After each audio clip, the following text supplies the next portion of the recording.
नमस्कार दोस्तों, स्वागत है आप सभी का हमारे YouTube चैनल आलोक ज्ञान गंगा में।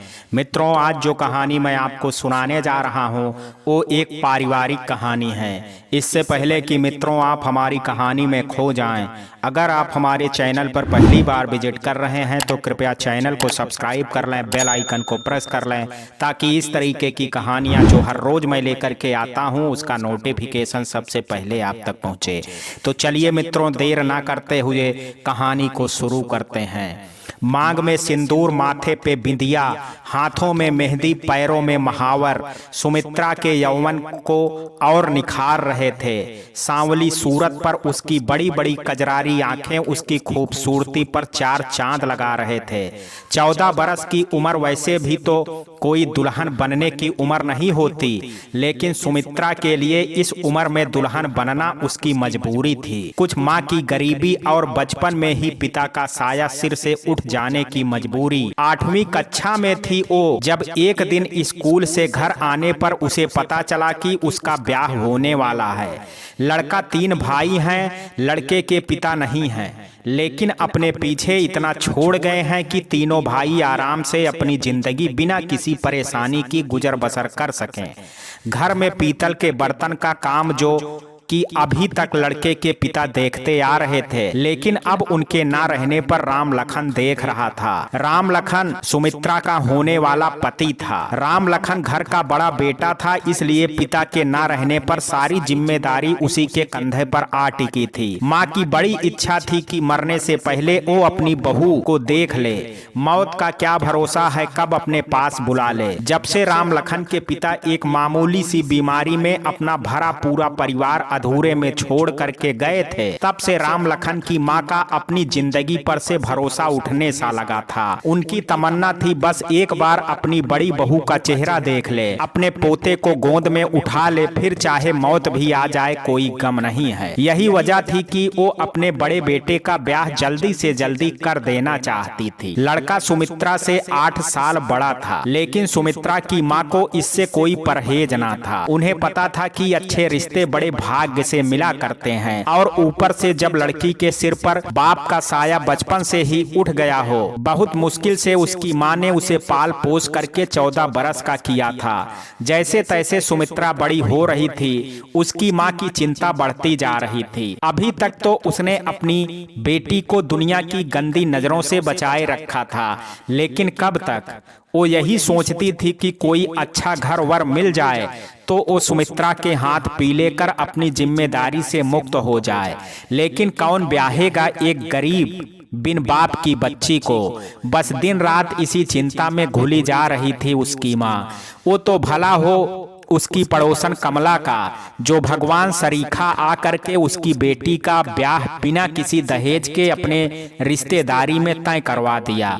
और सिर्फ ब्याह ही तय नहीं करवाया, बल्कि ब्याह के खर्च का सारा भार भी अपने ऊपर लेकर के उसे एकदम निश्चिंत कर दिया। अब तो बस वो जल्दी से जल्दी उसके हाथ पीले करके उसके जीवन को खुशियों से भर देना चाहती थी। विदाई के समय सुमित्रा अपनी माँ से बहुत देर तक लिपट करके रोती रही। उसे बस एक ही बात का गम था, उसके जाने के बाद उसकी माँ को कौन देखेगा, एकदम अकेली पड़ जाएगी वो। फिर कमला मौसी ने उसे समझाया था कि तू क्यों चिंता करती है, हम सब हैं ना, तू तो बस अपनी आने वाली जिंदगी की सोच और अपने ससुराल वालों की चिंता कर। अब से वही तेरा अपना घर है, बड़ी बहू बन करके जा रही है तू वहाँ। अपनी जिम्मेदारियों को अच्छी तरह से निभाना, अपनी सास को शिकायत का मौका मत देना। और वैसे भी कौन सी लड़की होगी जो बिन ब्याही अपने पीहर बैठी अच्छी लगती होगी। लड़की जात को एक ना एक दिन तो दूसरे के घर जाना ही पड़ता है। बड़े ही अरमानों से उसने अपने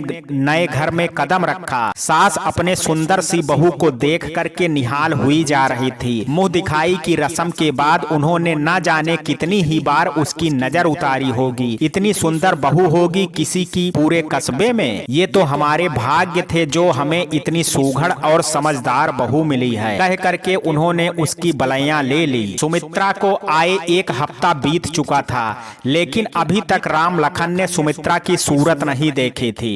उसकी माँ ने उसे सुमित्रा से दूर रहने की सख्त हिदायत जो दे दी थी। बहू देखने की ललक में वो सुमित्रा को अपने बेटे के लिए ब्याह तो लाई, मगर वो जानती थी कि अभी सुमित्रा अपने गृहस्थ जीवन की शुरुआत करने के लिए अपरिपक्व है, इसलिए वो सुमित्रा को अपने कमरे में अपने पास ही रखती थी।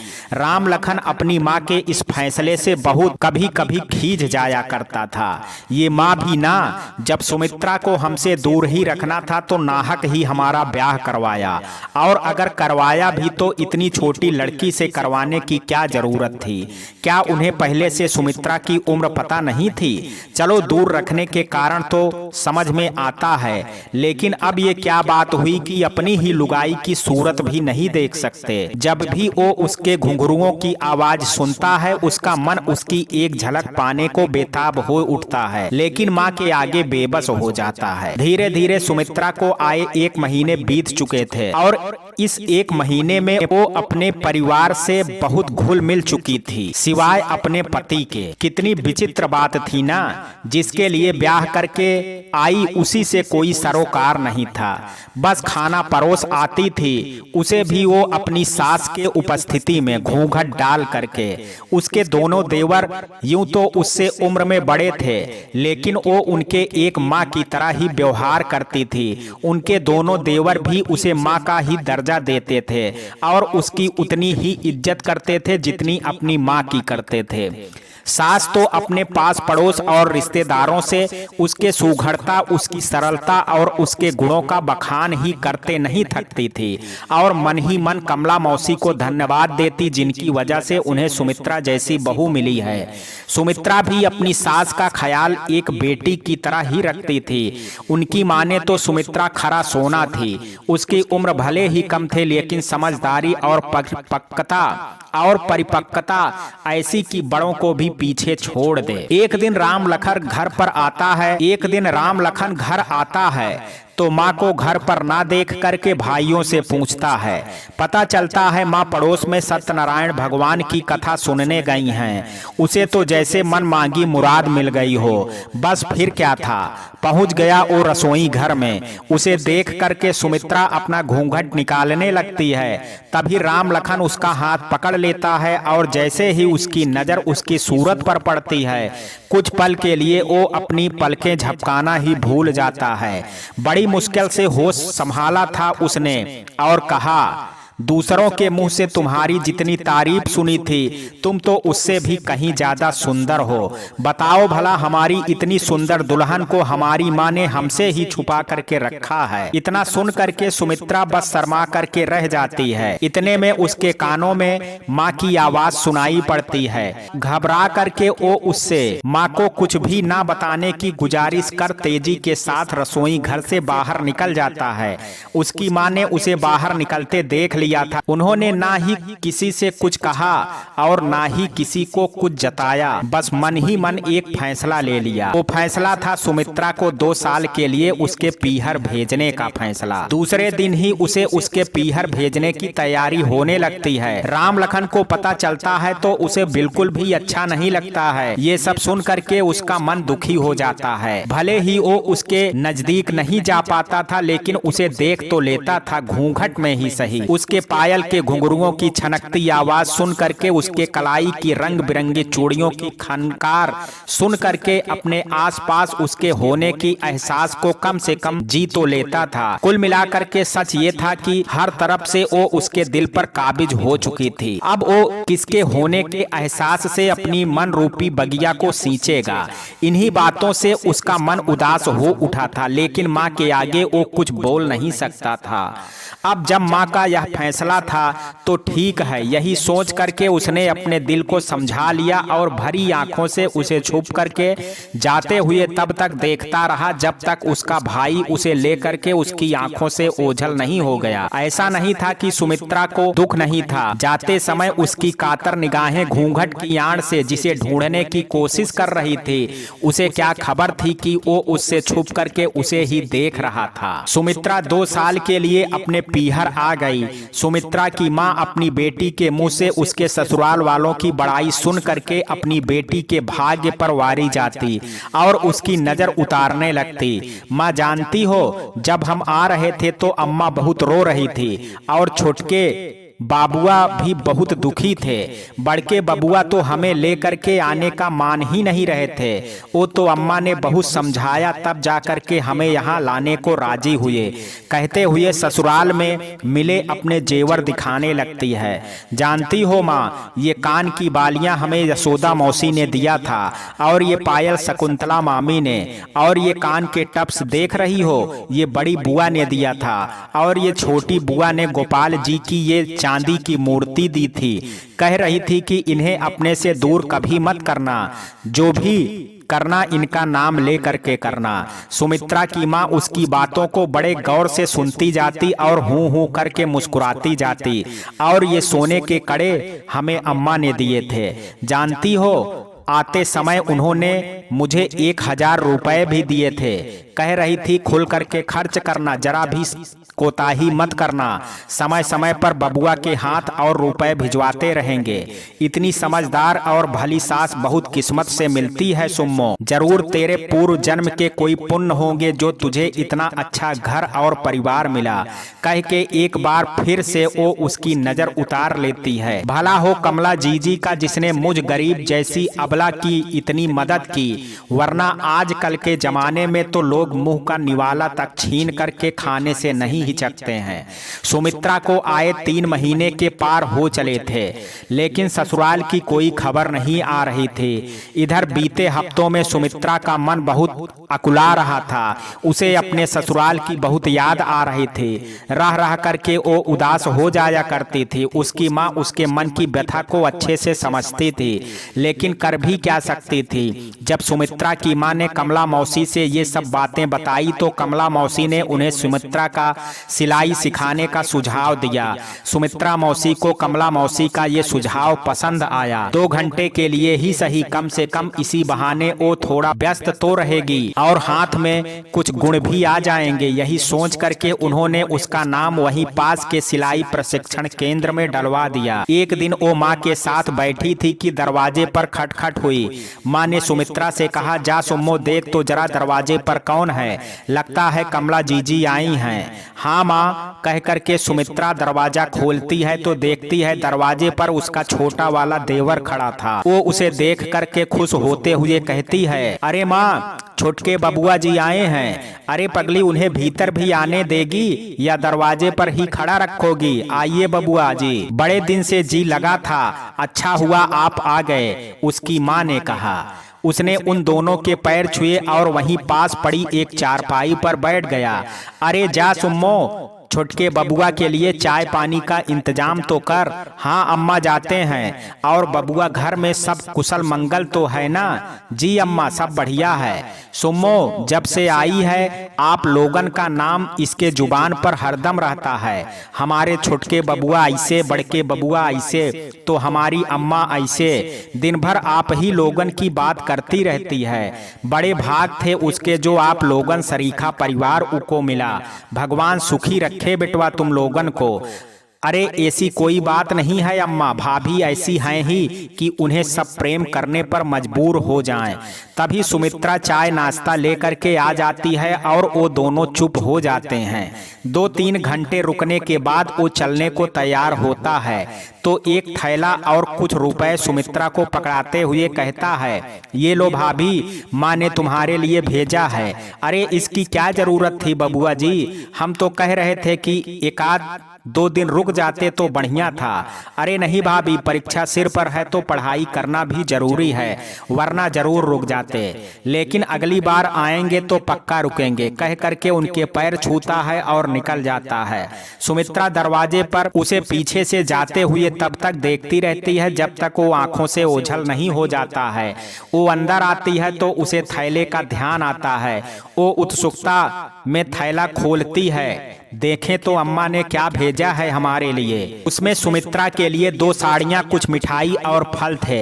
माँ ये देखो, अम्मा ने हमारे लिए कितनी सुंदर साड़ी भेजी है, कहते हुए वो माँ की आवाज लगाती है और साड़ी को बाहर निकाल लेती है। तभी उसमें से एक पत्र निकल करके जमीन पर गिर जाता है। सुमित्रा पत्र उठाती है, खोलती है तो उसमें राम लखन का नाम लिखा होता है।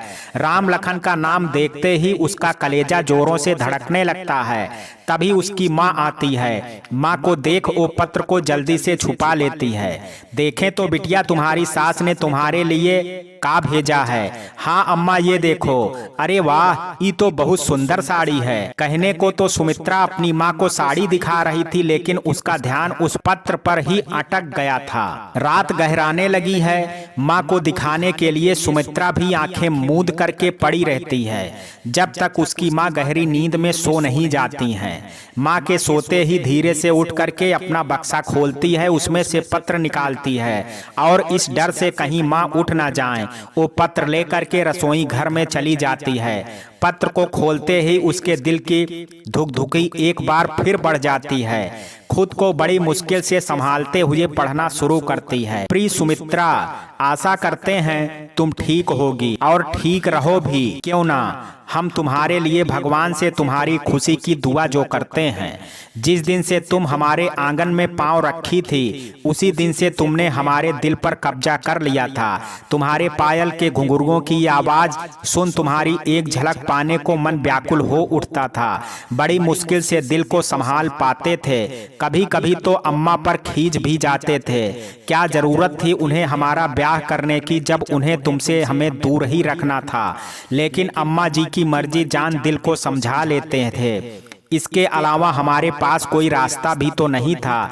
यहाँ तक तो ठीक था। असली लड़ाई तो तब शुरू हुई जब हमने तुम्हारी सूरत देखी। बस उसी दिन से हमारा सुख चैन सब बर्बाद हो गया। अब सोचते हैं ना देखे होते तो ही अच्छा था।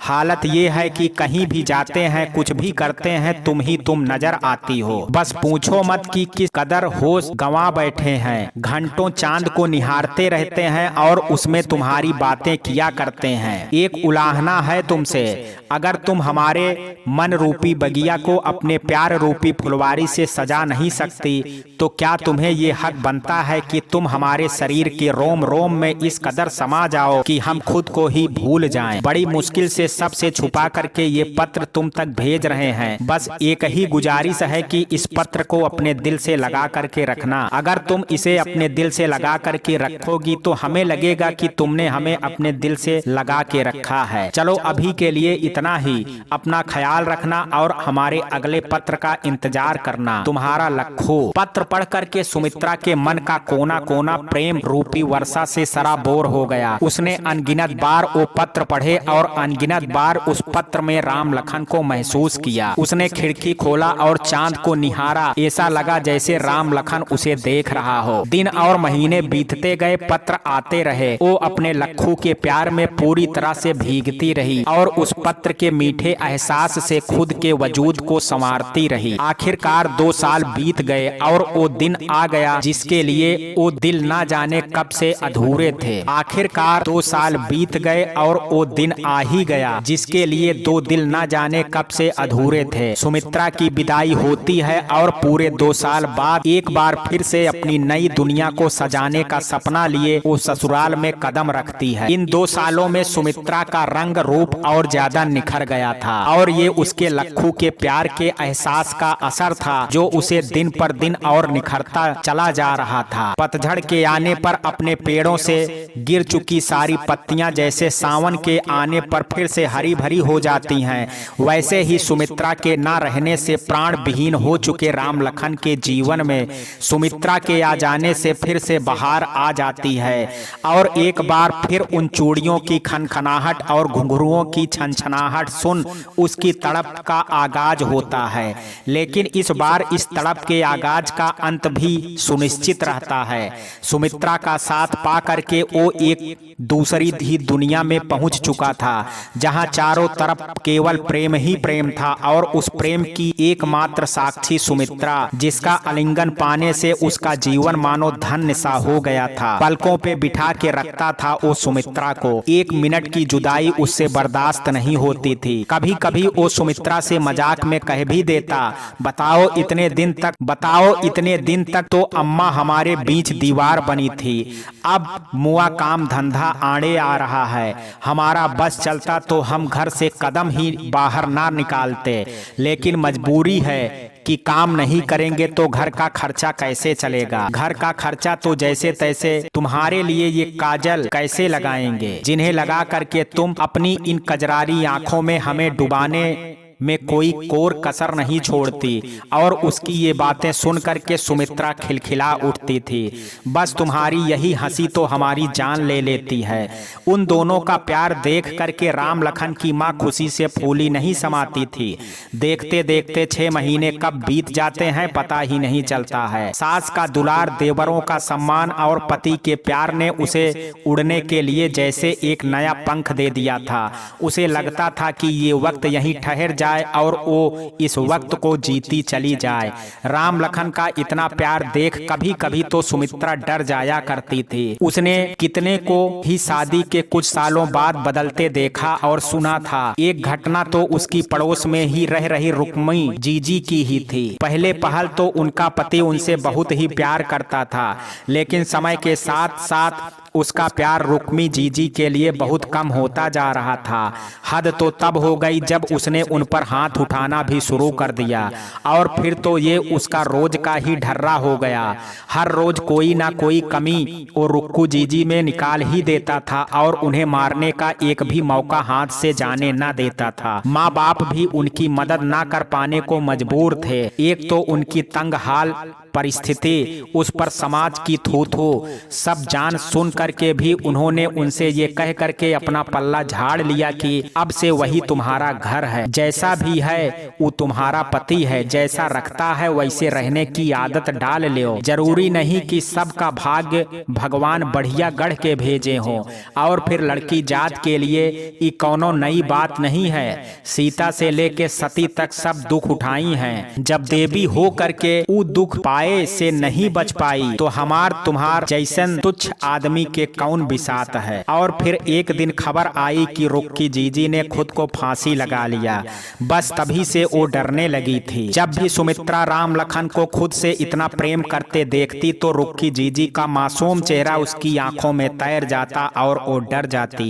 दिन रात भगवान से वो बस यही प्रार्थना करती थी कि हे भगवान, इनके दिल में हमारे लिए प्यार हमेशा ऐसे ही बनाए रखना। समय धीरे धीरे बीत रहा था और इसी के साथ सुमित्रा के सास की दादी बनने की बेचैनी भी बढ़ती जा रही थी। सब कुछ ठीक ठाक चल रहा था तो उनको भी लगता था कि अब सुमित्रा के मां बनने में कोई हर्ज नहीं है। उन्होंने इस दौरान कई बार सुमित्रा से इस बारे में खुल करके बात भी की। क्यों बहू, अब हमें दादी बनने का सुख कब दे रही हो? और उनकी बातों को सुन करके सुमित्रा बस शर्मा करके रह जाती थी। समय पंख लगा करके अपनी गति से उड़ता जा रहा था। कहते हैं बुरा वक्त जल्दी नहीं कटता है और अच्छा वक्त कब बीत जाता है पता ही नहीं चलता है। बस यही सुमित्रा के साथ भी था। देखते देखते कब 5 साल बीत जाते हैं उसे पता ही नहीं चलता है। लेकिन उसे क्या खबर थी कि आने वाला वक्त उसके किस्मत में कुछ और ही लिख करके बैठा है। इन 5 सालों में ना राम लखन बदला था, ना वो बदली थी, और ना ही उनका प्रेम बदला था। अगर कुछ बदला था तो बस लोगों के देखने और समझने का नजरिया बदला था। जितनी मुंह उतनी बातें, और इन सब से सुमित्रा की सास भी अछूती नहीं रह सकी। कल तक जो सास उसके गुणों का बखान करते नहीं थकती थी, आज उसी सास की आंखों में वो खटकने लगी थी और और वजह था उसका अभी तक मां ना बन पाना। राम लखन को इन सब बातों से कोई फर्क नहीं पड़ता था। वो जानता था अभी सुमित्रा की उम्र ही क्या है, मां नाहक ही इतना परेशान हो रही हैं। और यही बात वो अपनी मां को भी समझाता, लेकिन राम लखन की मां थी कि कुछ सुनने को तैयार ही ना थी। उन्हें तो बस जल्दी से जल्दी अपना पोता अपने गोद में चाहिए था। मां के बहुत जोर लगाने पर वो उसे डॉक्टर के पास ले गया। डॉक्टर ने सारा चेकअप करने के बाद कहा था कि देखिए, घबराने की कोई बात नहीं है, सब कुछ नॉर्मल है। कभी कभी ऐसा होता है कि लड़कियां मां बनने में थोड़ा समय लेती हैं। आप सुमित्रा को थोड़ा समय दीजिए, वो मां जरूर बनेगी। राम लखन की मां ने भी सोचा चलो जैसे इतना दिन इंतजार किया, 1-2 साल और सही। और इस बीच ऐसा कोई उपाय नहीं बचा था जिसे राम लखन की मां ने आजमाया ना हो। ओझा पंडितों को दिखाना, मंदिर में जाकर के मनौती मानना, हवन पूजन करवाना, ये सब कुछ करके उन्होंने देख लिया, लेकिन कोई उपाय काम नहीं आ रहा था। धीरे धीरे 7 साल गुजर गए। अब तो सुमित्रा को भी लगने लगा कि उसके भाग्य में मां बनने का सुख लिखा ही नहीं है। आस पड़ोस में राम लखन के दूसरे ब्याह की चर्चा भी उठने लगी थी। उसकी मां को भी उनकी बात ठीक लग रही थी। आखिर वो भी कब तक इंतजार करती, और उन्होंने राम लखन की मर्जी जाने बिना उसका ब्याह भी तय कर दिया। लेकिन इस बारे में जैसे ही राम लखन को पता चला, उसने दूसरा ब्याह करने से साफ साफ इनकार कर दिया। देखो अम्मा, आज तक हमने तुम्हारा हर कहा माना है, कभी भी पलट करके तुम्हारा जवाब नहीं दिया है, लेकिन ये करने के लिए ना कहो हमसे इतना बड़ा पाप ना हो पाएगा। उसकी बात सुनकर के राम लखन की माँ उसे अगी सी देखती रह जाती हैं। उन्हें राम लखन से ऐसे जवाब की कतई उम्मीद नहीं थी। कल तक जो लखुआ हमारे हर मर्जी को अपनी मर्जी मानता आ रहा था, आज अपने लुगाई के प्रेम में इतना अंधा हो गया है कि उसे अपना अच्छा बुरा भी नहीं समझ आ रहा है। अब बताओ, अगर बच्चा नहीं होगा तो उसका वंश कौन आगे लेके जाएगा? इतनी सी बात उसके भेजे में नहीं घुस रही है। नहीं, हम ऐसा नहीं होने देंगे।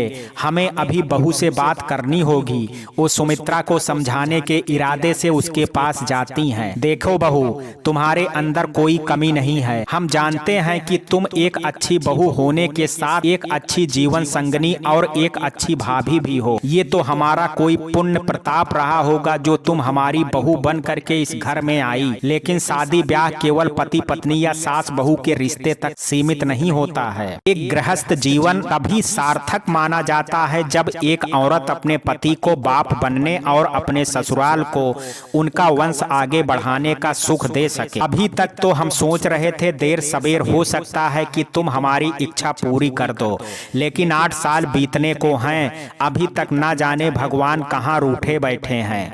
देखो, हम तुम्हारा दुख समझते हैं, लेकिन क्या करें, हमारी भी मजबूरी है। हम नहीं चाहते कि हमारे लखुआ को कोई बिन औलाद का कहे, और हमें पता है कि तुम भी ये नहीं चाहोगी। अब हमारी बात तो लखुआ सुन नहीं रहा है, लेकिन हमें विश्वास है कि तुम उसे जरूर मना लोगी। वो तुमसे इतना प्रेम करता है कि तुम्हारी बात टाल नहीं सकता है। हमारे खातिर ना सही, लखुआ के खातिर तुम उसे उसके दूसरे ब्याह के लिए राजी कर लो। बड़ा उपकार होगा तुम्हारा हम पर। देखो, हम तुम्हारे आगे हाथ जोड़ते हैं। ये आप क्या कर रही हैं अम्मा? आपको हमें हाथ जोड़ने की कोई जरूरत नहीं है। हम बात करेंगे इनसे। जुग जुग जियो बहू, हम जानते थे तुम हमारा कहा कभी नहीं टालोगी। चलो अच्छा, अब हम चलते हैं। सुमित्रा ने अपनी सास से कह तो दिया, लेकिन ये वही जानती थी कि जिसे उसकी सास ने इतनी आसानी से कह दिया, वो उसके लिए मौत को गले लगाने से कम नहीं था। उसकी आंखों से आंसुओं की धारा फूट निकली। उसे कुछ समझ नहीं आ रहा था कि वो करे तो क्या करे। और तभी उसे अपने बुआ सास की वो बात याद आती है जो उन्होंने उसे गोपाल जी की मूर्ति देते हुए उससे कही थी। जब कोई रास्ता ना नजर आए तो इनको पुकारना, ये जरूर कोई ना कोई मार्ग दिखाएंगे। वो गोपाल जी की मूर्ति हाथ में लेती है और उनसे शिकायत भरे लहजे में कहती है, ये हमें किन दो राहों पर ला करके खड़ा कर दिए हो प्रभु, अब आप ही बताओ हम क्या करें।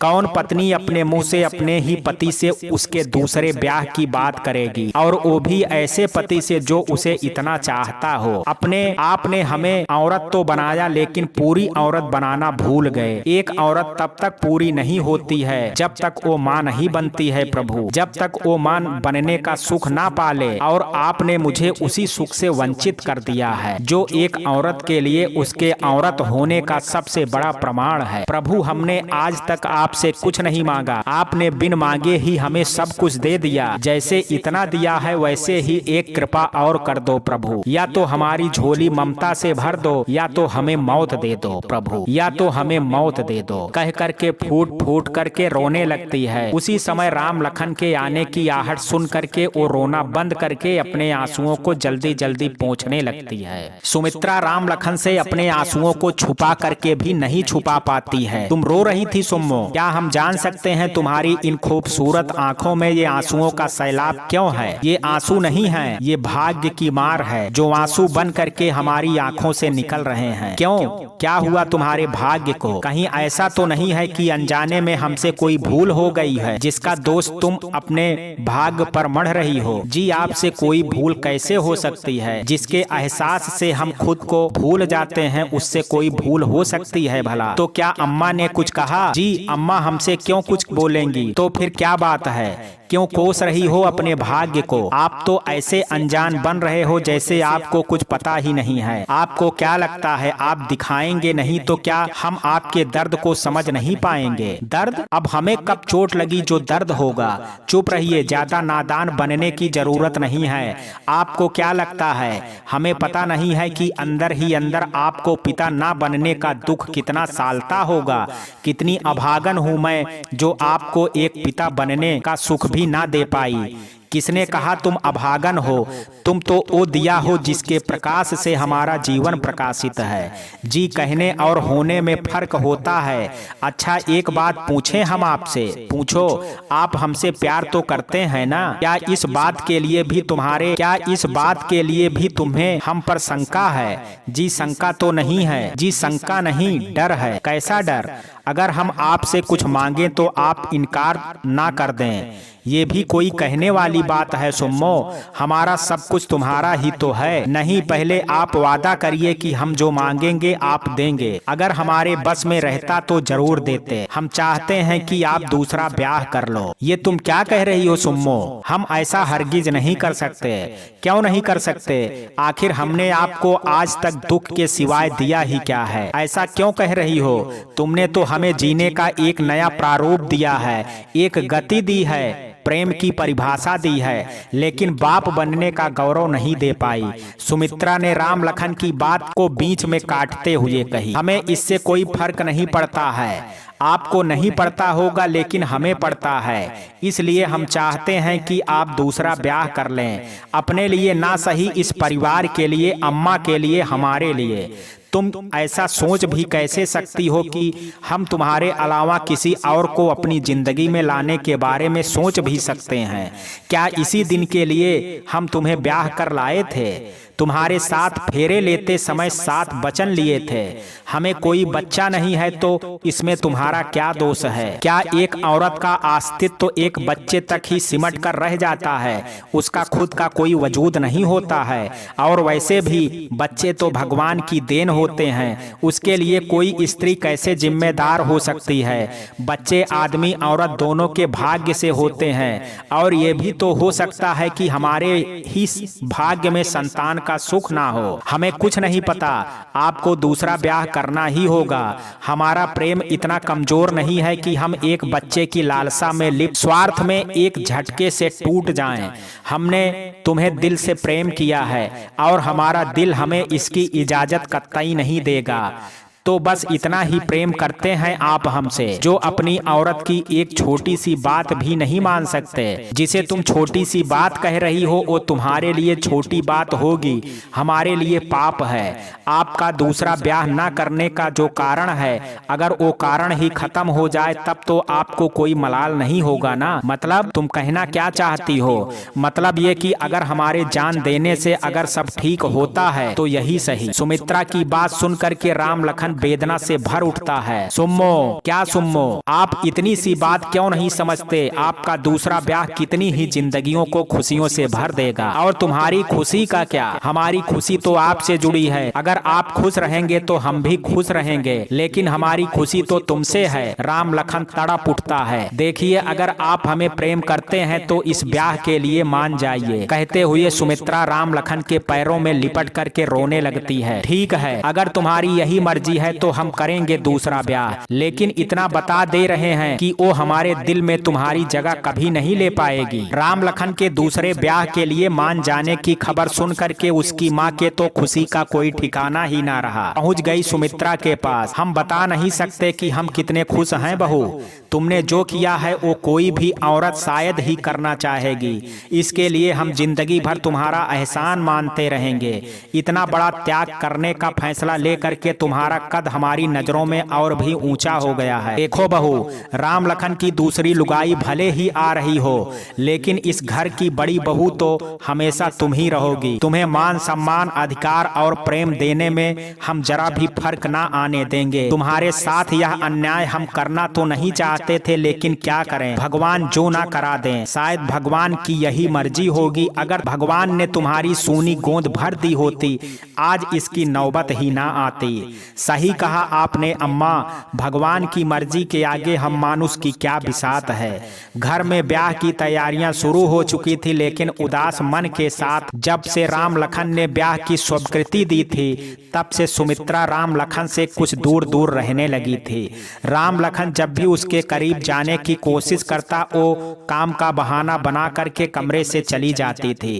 राम लखन सब समझता था कि क्यों ऐसा कर रही है वो, लेकिन कुछ बोलता नहीं था। शायद वो जानता था कि अब हालात पहले से बहुत बदल चुके हैं। सुमित्रा ब्याह से संबंधित सारे काम ऐसे कर रही थी मानो वो अपने लिए सौतन नहीं बहू ला रही हो।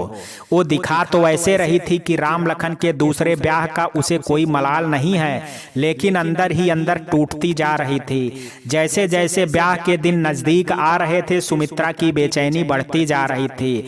एक बार को तो उसे लगा वो रोक ले इस ब्याह को, ना होने दे अपने लखू को किसी और का, लेकिन फिर सास की बात याद आ गई। बहू बहू, हम नहीं चाहते हमारे लखुआ को कोई बिन औलाद का कहे, और वो संभल गई। वो दिन भी आ गया जब राम लखन दूसरी बार दूल्हा बनने जा रहा था। सुमित्रा से राम लखन का ये रूप शायद देखा ना जाता, इसलिए सुबह से ही उसने अपने आप को कमरे में बंद कर लिया था। बहू बहू, सास की आवाज सुन करके उसने किवाड़ खोला।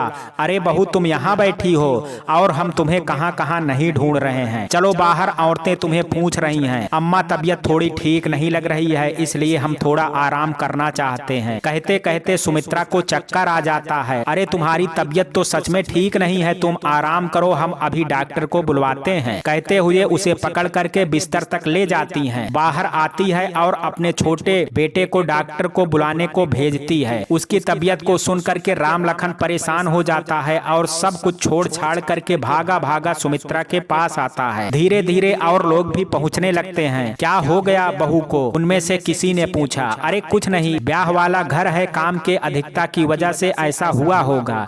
कितना कहें कि कुछ अपना ख्याल भी रखा करो, लेकिन नहीं, अब देखो हो गई ना कमजोरी। सुमित्रा की सास ने कहा।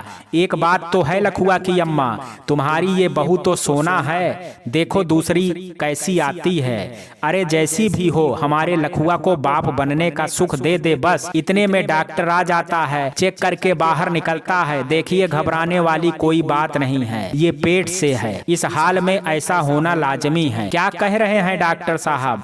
एक बार फिर से तो कहिए। जी, आपकी पत्नी माँ बनने वाली है। सुमित्रा के माँ बनने की खबर सुन करके राम लखन खुशी से पागल हो जाता है। सुन रही हो अम्मा, हमारी सुम्मो माँ बनने वाली है। बधाई हो लखुआ की अम्मा, दादी बनने जा रही हो तुम। आखिर भगवान ने तुम्हारी सुन ली। हाँ जी, सही कहा, भगवान ने सुन ली हमारी, और हमसे ज्यादा इस बच्ची की। सही कह रही हो लखुआ की अम्मा। एक औरत के लिए इससे बड़ा दुख और क्या हो सकता है कि वो अपने जीते जी अपने पति को अपनी आंखों के सामने किसी और का होते हुए देखे। इसका त्याग देख करके शायद भगवान से भी रहा नहीं गया। अब जिस वजह से लखुआ का दूसरा ब्याह हो रहा था, अब वो वजह ही खत्म हो गई। तो अब हमें बारात को रोक देना चाहिए और लड़की वालों को सच सच बता देना चाहिए। नहीं जी, बारात जाएगी और बहू भी आएगी। अगर मौके पर हम ब्याह से इनकार कर देंगे तो लड़की के माँ बाप पर क्या बीतेगी? दाग लग जाएगा लड़की पर बारात ना आने का। लोग तरह तरह की बातें बनाएंगे, फिर कौन करेगा उससे ब्याह? ब्याह तो किसी भी कीमत पर हो करके ही रहेगा, और वो भी आज के शुभ मुहूर्त पर। ये तुम क्या कह रही हो लखुआ की अम्मा? हम सही कह रहे हैं जी। बारात जाती है, ब्याह भी होता है, बहू भी आती है, लेकिन सुमित्रा की सौतन बन करके नहीं, उसकी देवरानी बन करके। और सुमित्रा दरवाजे पर खड़ी होकर के खुद ही उसकी आरती उतार करके उसे भीतर लाती है। भगवान के सौजन्य से घर की दूसरी बहू भी सुमित्रा के जैसी ही निकली, और बहुत जल्द ही उसने भी अपने व्यवहार से पूरे परिवार का मन मोह लिया, खासकर सुमित्रा का। सुमित्रा खुश थी देवरानी के रूप में एक छोटी बहन पा करके। बड़ा प्रेम था उनमें, और उनका प्रेम देख करके राम लखन की माँ उनकी नजर उतारने लग जाती। तुम दोनों के प्रेम को किसी की नजर ना लगे। प्रभु हमारे परिवार पर अपनी कृपा दृष्टि ऐसे ही बनाए रखें। एक बार फिर खुशियों ने सुमित्रा के जीवन को निहाल कर दिया था। खूबसूरत दिन जल्दी बीतते हैं, 9 महीने भी बीत जाता है, और सुमित्रा एक प्यारे से बेटे को जन्म देती है। अपने पोते को गोद में उठा करके राम लखन की माँ के आंखों में आंसू आ जाते हैं। राम लखन कहता है, अम्मा तुम रो रही हो? अरे पगले, ये तो हमारी इच्छा की तृप्ति के आंसू हैं, दादी बनने की खुशी के आंसू हैं। अब से इसके सारे देखभाल की जिम्मेदारी मेरी, तुम लोग इसकी तरफ से एकदम निश्चिंत रहो। कह करके अपने पोते को चूमते हुए लेकर के चली जाती हैं। सुमित्रा राम लखन के कांधे पर सिर रख करके आंखें मूंद लेती है। क्या हुआ मुन्ने की अम्मा, क्या सोच रही हो? जी सोच रही हूँ इन 10 महीनों में कितना कुछ बदल गया, कितना कठिन था हमारे लिए उस पल को जीना जब हम हालातों के हाथों मजबूर हो आपको किसी और का बनाने जा रहे थे। बस सांसें चल रही थी हमारी, लेकिन जीने का हौसला मर गया था। हमारे कान तरस गए थे आपके मुंह से ये एक शब्द मुन्ने की अम्मा सुनने के लिए। अब जाके मेरे कानों को सुकून और दिल को आराम मिला है। अब लग रहा है कि हाँ, हम औरत हैं, एक संपूर्ण औरत। अच्छा, लेकिन हम तो तुम्हें एक संपूर्ण औरत ही समझ रहे थे, राम लखन शरारती अंदाज में कहता है। हटिए आप भी ना, और दोनों खिलखिला करके हंस देते हैं। तो मित्रों, ये कहानी आपको कैसी लगी? आप अपनी राय मुझे कमेंट बॉक्स में जरूर दीजिएगा। वीडियो अगर पसंद आया हो तो वीडियो को लाइक, शेयर और चैनल को सब्सक्राइब करना ना भूलें। कल मिलते हैं एक नई कहानी के साथ, तब तक के लिए जय हिंद, जय भारत।